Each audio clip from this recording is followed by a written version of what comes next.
So today we're going to dive into one of the most provocative works by the visionary thinker R. Buckminster Fuller. It's his final book, Grunch of Giants. And it's a pretty wild thesis about an invisible power he believed is secretly running our world. Let's get right into it.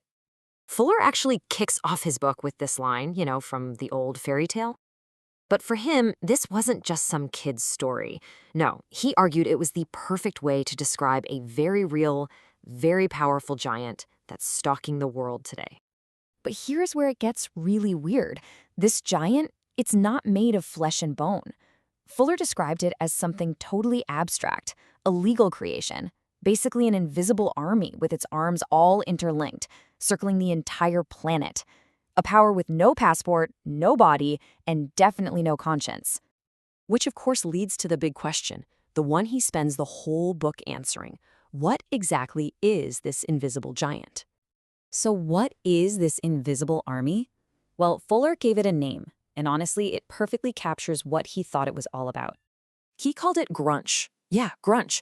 It's an acronym for Gross Universal Cash Heist. And for Fuller, this wasn't just some catchy name. He meant it literally. He believed this entity's entire purpose is to systematically drain the world's wealth for itself. So Fuller breaks down its key traits for us. First off, it's not one single company, but this whole network of the biggest corporations in the world, the supranational ones. He called them legal fictions, soulless and heartless, because they can act like a person in the eyes of the law, but with none of the individual responsibility. This network, he said, controls global finance, and, this is crucial, it monopolizes what he called metaphysical know-how. That's the advanced knowledge and information that's become the real wealth in our world, and its only goal, just to make more and more profit forever. Now, this is super important. Grunch didn't just pop into existence out of nowhere. Fuller saw it as the latest step in this long historical evolution of power on our planet. A story that, believe it or not, started with swords and ended with corporations. This history really tracks how the whole idea of the giant has changed over millennia, evolving from just brute physical force to this incredibly sophisticated financial and legal power. You can really see the progression here. It started with actual physical giants like Goliath, who were eventually beaten by cleverness, not just strength. Then power shifted to the horse-mounted bully, the guy who could just ride up and claim land by force. But the real game changer? That came in 1600 with the East India Company, the first major limited liability corporation. And from there, after World War II, that model evolved into the modern invisible Grunch, what President Eisenhower would later warn everyone about as the military-industrial complex. And this is the linchpin of the whole thing. The corporation was a legal masterpiece for grabbing and holding on to power. It gave these entities all the rights of a person, but stripped away the individual responsibility, the moral compass that you and I have. It could, in theory, live forever, operate all over the globe, and its only legal requirement was to make money for its shareholders. So, with this new kind of power on the scene, focused only on profit, Fuller said it basically forced humanity to make a choice. A really fundamental one about how we were going to use all our new amazing technology. He called it living killingry versus killingry. And yeah, those are his words. It's basically a battle between two completely different ways of thinking about, everything. Okay, so on one side, you've got killingry. This is the Grunch mindset, right? It assumes that everything is scarce, that there's not enough to go around, so it has to be you or me. It's all about weaponry and control to lock down resources for just a few people, and it runs on fuels that are going to run out. But then you have livingry.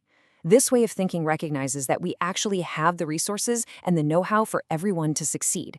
It focuses on creating life support artifacts, things that make life better for all of us, and it's fueled by what he called income energy, like the sun.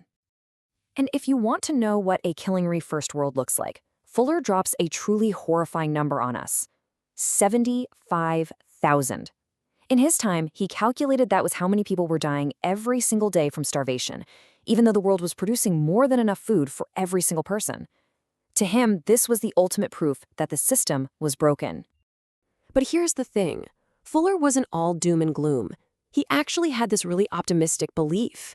He was convinced that around the year 1970, humanity hit this massive invisible milestone.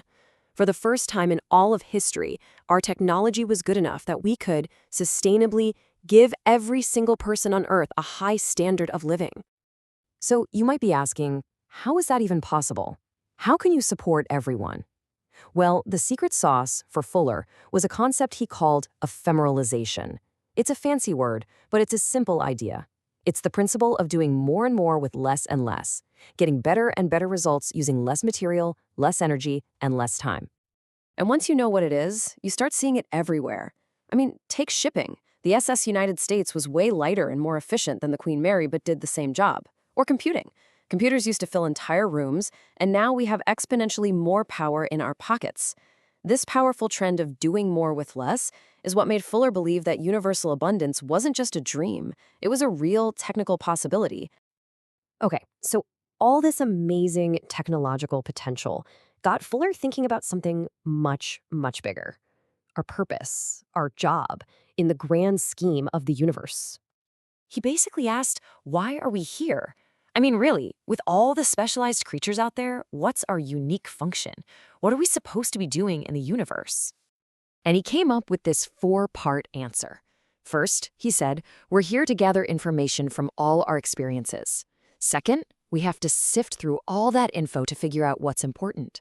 Third, we discover the big, generalized principles that run the universe, like gravity. And finally, and this is the most important part, we apply those principles to solve problems right here in our little corner of the universe. And this all ties back to his famous idea of Spaceship Earth. He wanted us to see ourselves as the crew, right? Like pilots in a cockpit. Our job isn't to fix each other, but to use all the data from all the instruments, all our collective scientific knowledge to solve problems and steer our planet toward a safe, sustainable future for every single person on board. And that leaves us with Fuller's final question, the big challenge he leaves for all of us. He believed the universe is basically testing us.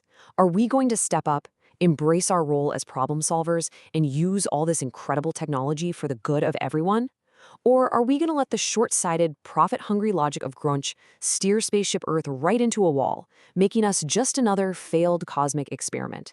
The choice, as Fuller always insisted, is ours.